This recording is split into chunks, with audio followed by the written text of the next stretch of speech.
Today, we're taking an in-depth look at the Nikon D5200, a mid-range DSLR that's designed for photography enthusiasts who want more than just the basics, but without breaking the bank. Design build quality. The Nikon D5200 has a compact and lightweight design, weighing around 555 grams with the battery.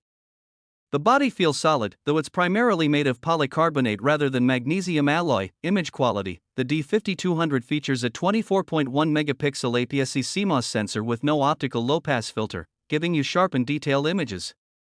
It uses Nikon's X3 processor, which delivers excellent color reproduction and dynamic range. Video performance. The Nikon D5200 offers full HD 1080p recording at 30, 25, and 24 frames per second, with an option for 60i/50i for smoother footage.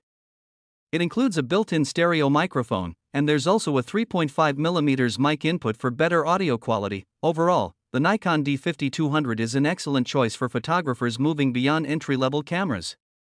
With its 24MP sensor, advanced autofocus system, and fully articulated screen, it's a versatile DSLR for both stills and video. Thank you so much.